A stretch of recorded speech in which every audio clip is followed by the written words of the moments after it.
Very cool. Welcome to the training, learning, and development community. And let's see. Yeah, we're in the new Crowdcast beta interface.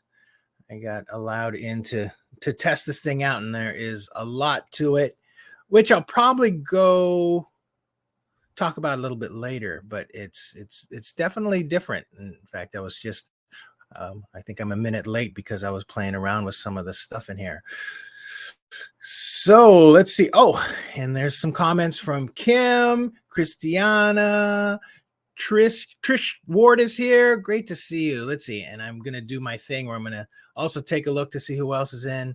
Melissa, Sai is here. Hey, Sai. This is looking pretty good, Sai. I have to admit, I do like it. And there's some interesting features that I'm going to play with. And I do have a couple of things that I'm going to send you after we're done.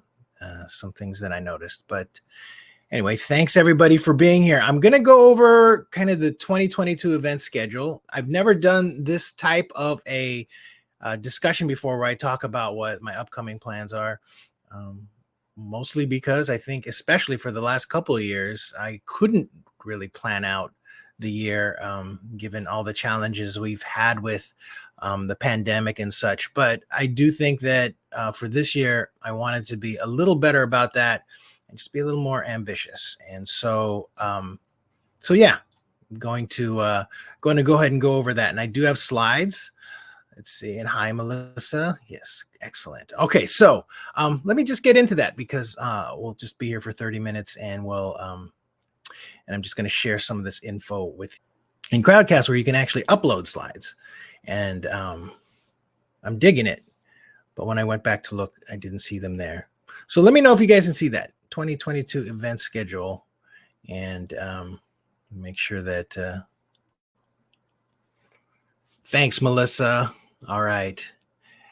And I did not know that you can edit your comments in the chat. That's great, Kim. All right. Excellent. All right. So 2022 is going to be an ambitious year for me.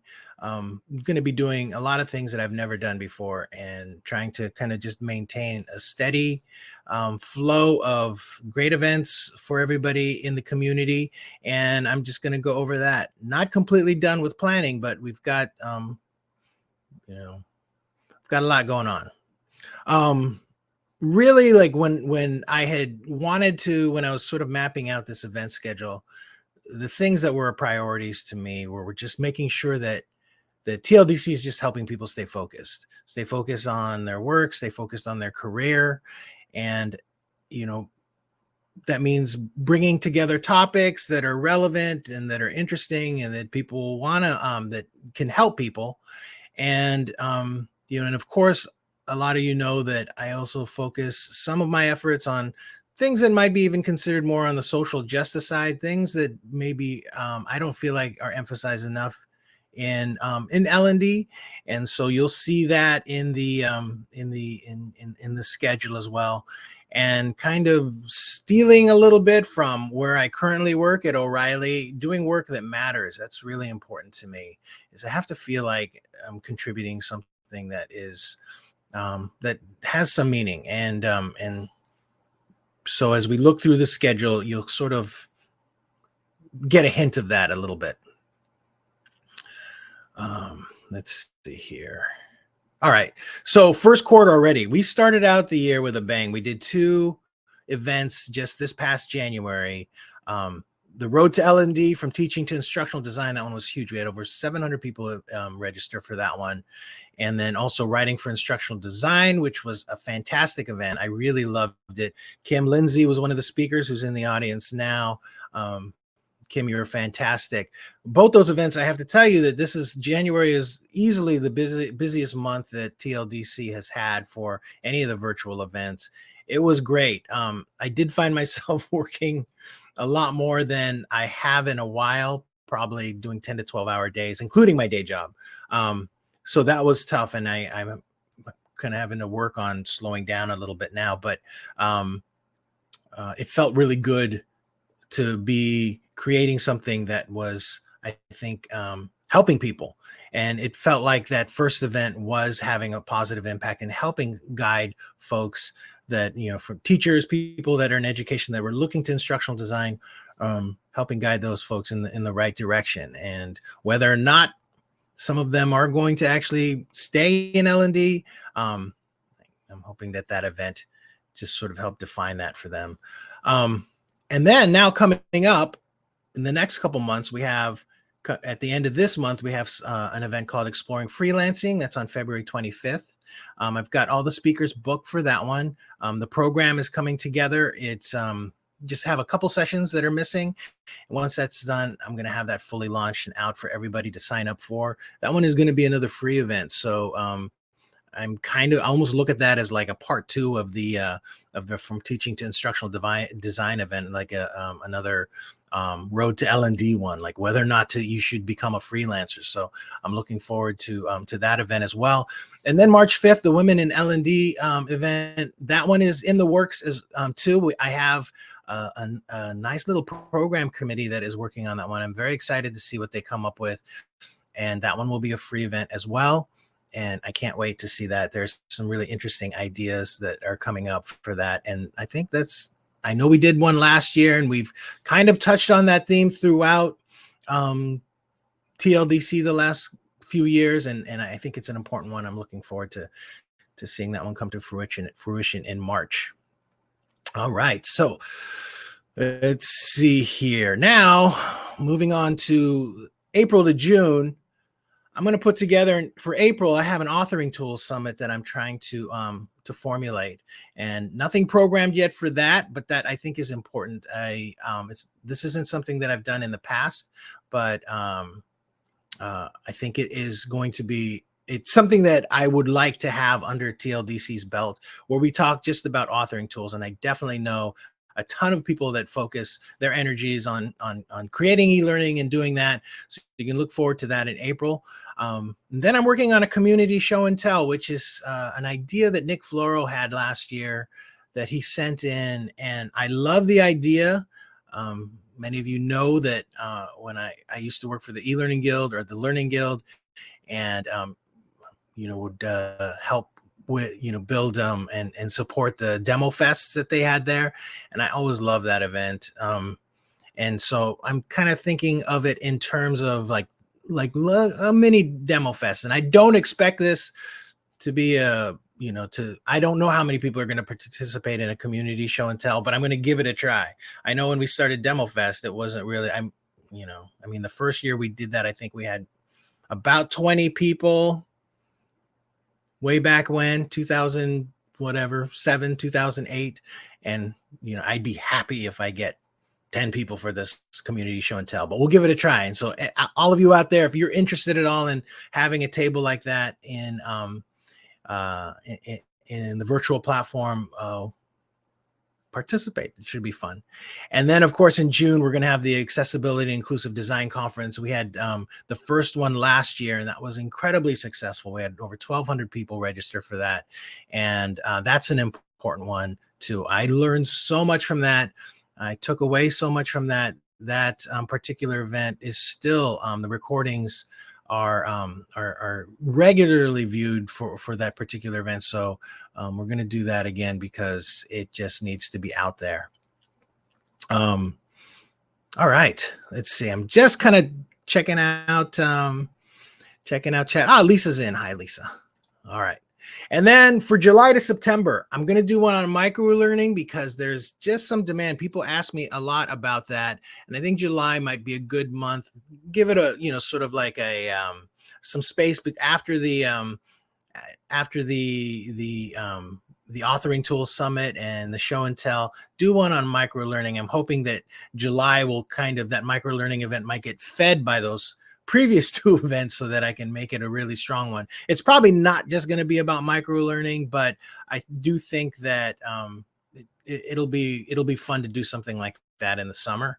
And then August, something that I really, really want to work on that I'm personally interested in because it's a big deal to me. It's just workflows.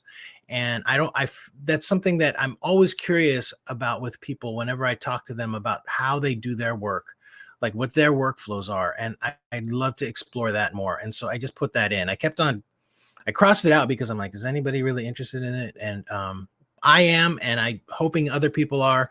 And I'm just gonna try to find the group of people that that might be into that, and we can just discuss that.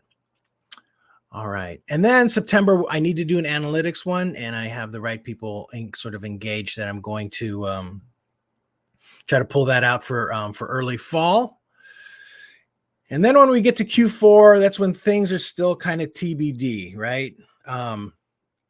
We did Ideal 21, which is the Inclusion, Diversity, Equity, and Accessibility for Learning Conference this last November, I believe it was. Excuse me. We're going to do another one. I think that one's going to be in October, and then November, December are still big question marks. So a lot of events this year. I feel really good about it, just to have this, kind of a direction to go and sort of a path. And I hope that you guys continue to get, benefit out of being a part of this community. I'm just going to do it. I love it. It's like, I think about like, why am I doing this? And, it's definitely not for the money, but it's just the thing where I love to organize these things and put them together, and hopefully people find value in it. And so I'm just, it reminds me of, honestly, of writing songs and just building things like that, creating, something out of nothing. And that's what this journey, doing these events is for me. So I hope you guys benefit from it. All right, let's see. Well, that took about 15 minutes. Thanks, Laura. Yeah, it is an ambitious lineup. And I do think, what did I see here? Okay, so here, what do you think about this? I would love to do an event on mentorship. I feel like I want to do one on virtual training, but I'm still sort of, things are so up in the air about, do people really even think that much about virtual training anymore? Is it just kind of embedded in the way we do things all the time anyway? So maybe not. And then the augmented reality, virtual reality, I do get people asking me about or wanting to do an event on that, but I'm not sure. I feel like a lot of times there's a disconnect when you like to try to do events on that and you can't actually explain or use the technology to show people how to do stuff like the augmented reality, virtual reality stuff. If I was doing a face-to-face conference, I could understand like how that would work. When we did TLDC 16 in San Diego, I remember I brought my whole virtual reality rig to the event, and I had folks testing it out. And I remember Julian Stodd being in there for a really long time playing around with it. I mean, it's amazing stuff, but whether or not a virtual event is right for that, I'm not sure. So yeah, thanks, Kim. Hard to do via Crowdcast or any other remote format. Okay. Yeah. The augmented part, I think, is a little stronger. I love some of the concepts in augmented reality. I used to nerd out on this stuff a lot, and I've been to a few expos in Silicon Valley, like, where I think not so much virtual reality. I mean, I get virtual reality, but I think the augmented reality stuff used to stand out to me more when it came to training. So I'll think about that. All right. Thank you. How about mentorship? Do you guys have any thoughts on doing something on mentorship? Yeah, because I feel like that's an important part of community, but I just don't know how to integrate it into what we're doing. And it almost feels like it'd have to be really concentrated effort really to get that in there. So many of you out there are just incredible at sharing your knowledge and helping one another. Sometimes I actually look at you as my mentors a lot of time when I'm, as I'm building these things out, because I'm learning from the community so much. But I just don't know how to apply it to what we do here on a regular basis. Tips for mentoring, speed mentoring, how to find a mentor, Christiana. all kinds of stuff. And you, Christiana, would be an incredible mentor. I already know that, Captain. Crowdsource mentoring. Yeah.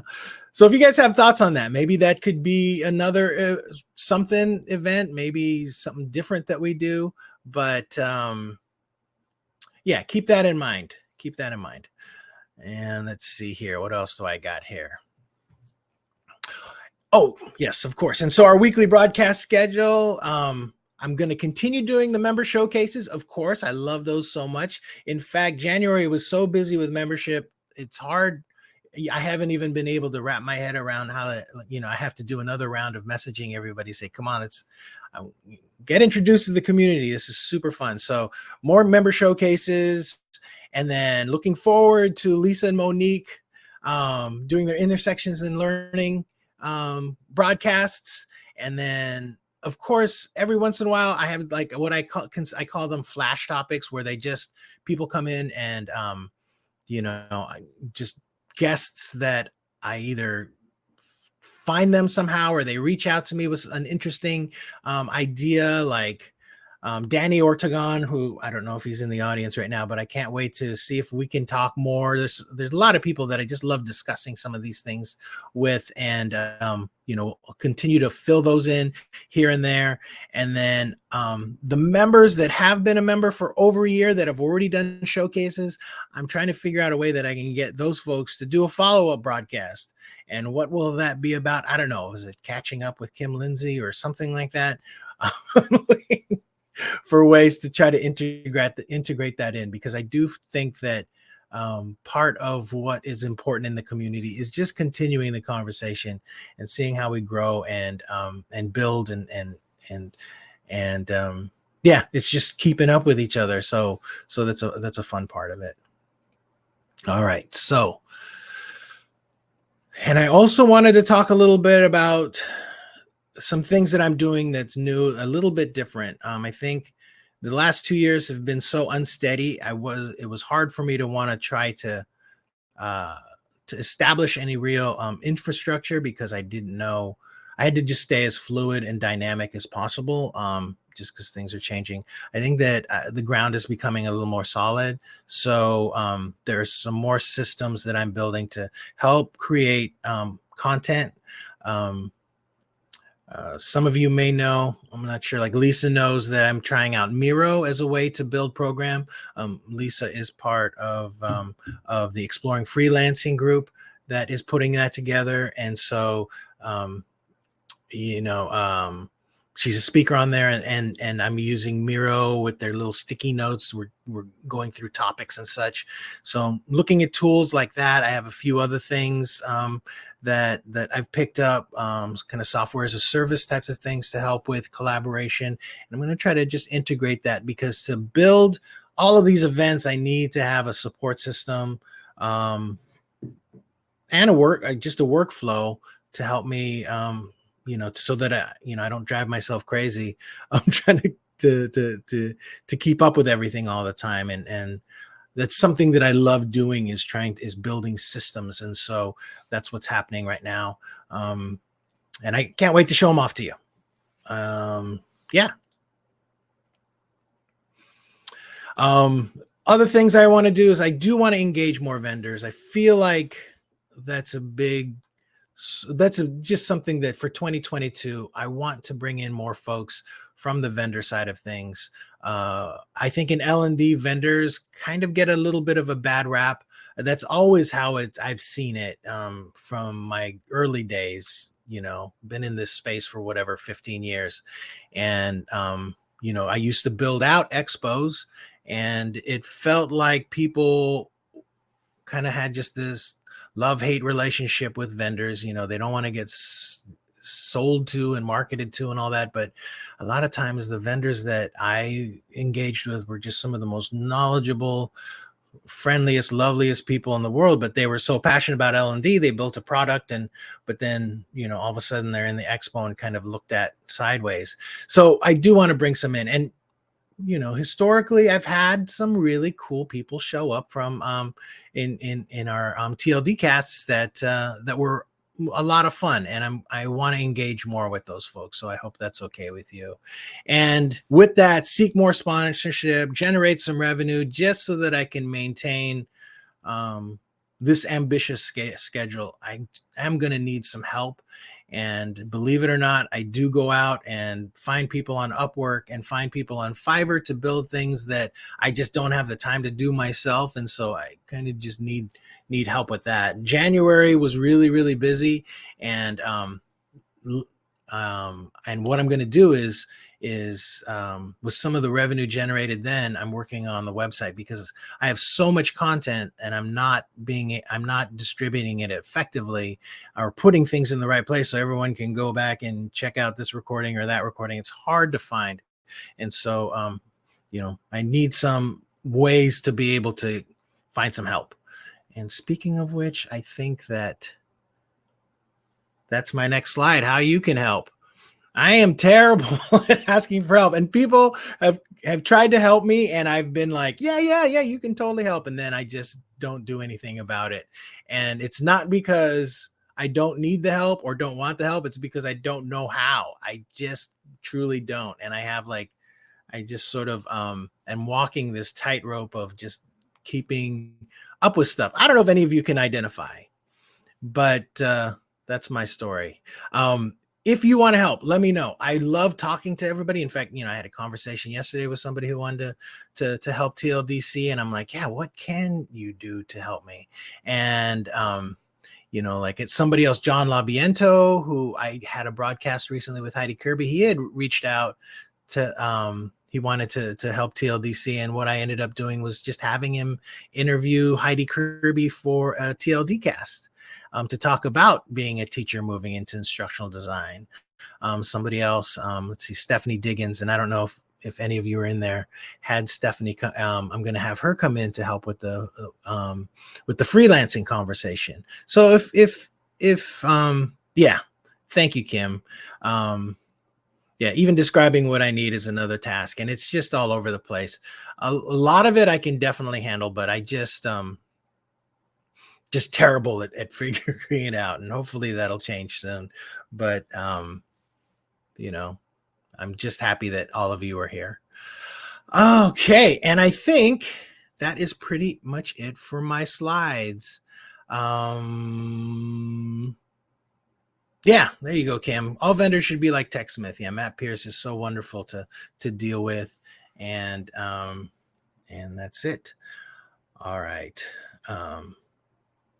Yes, Lisa, putting the intersection stuff on the website. I do actually have it on the website. I haven't finished the primary landing page for it, but I want to get that done. And that's a part of it. It's like I have to prioritize stuff, and it's like, oh, and I do have a designer in mind. Yeah, I would love it if I can get you into Webflow, and you could even learn Webflow, the no code web page builder that I use, which is it's an incredible tool. All right, so let's see. I do want to hear from you. What do you think about this beta version of Crowdcast? I've hit a couple things here that a couple bugs here and there, but mostly I think it's working pretty well. Let's see here. I'm going to go ahead and close that out. Oops, that's not how you do it. Here we go. Close out my slides. I can show you there. This is kind of interesting where I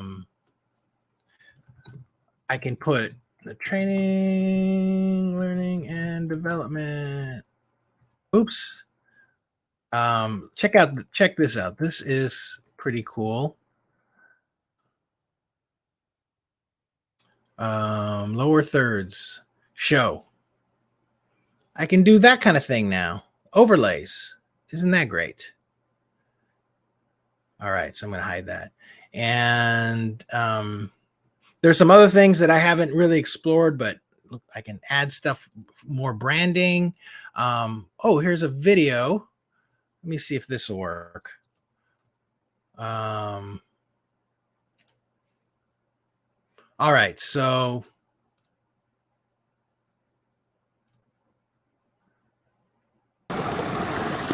I just added a video from YouTube. Let me know if you guys can see that.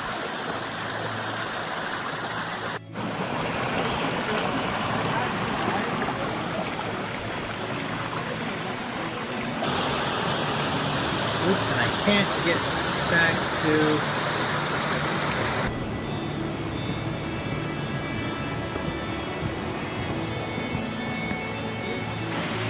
Oh boy.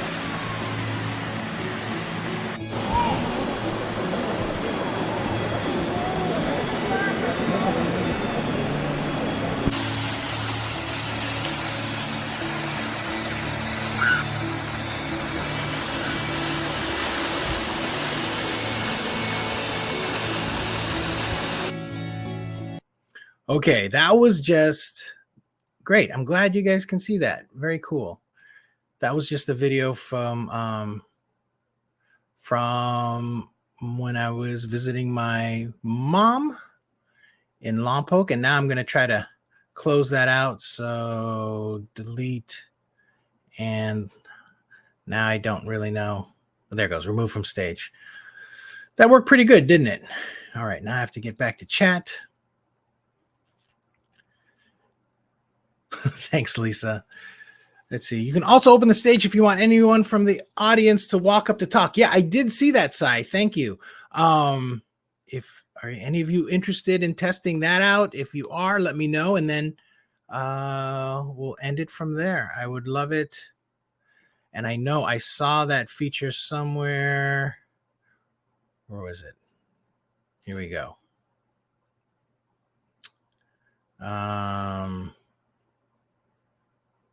Let's see, Christiana's in.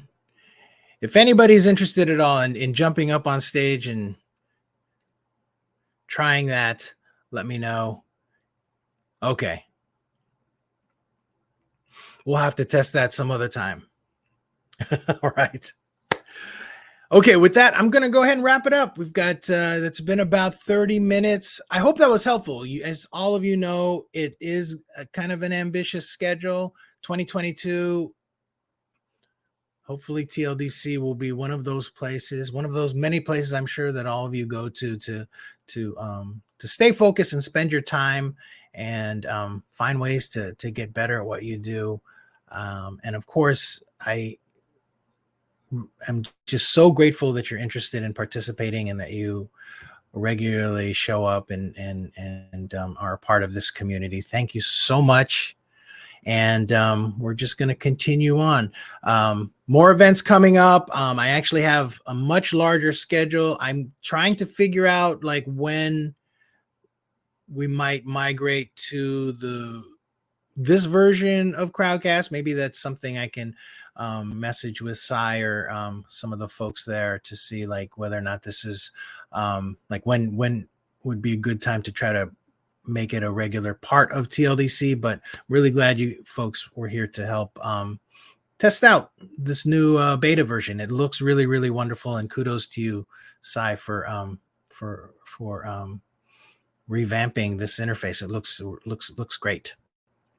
And with that, I'm going to wrap it up. Okay, bye everybody. Have a good one. Let me know if you need anything.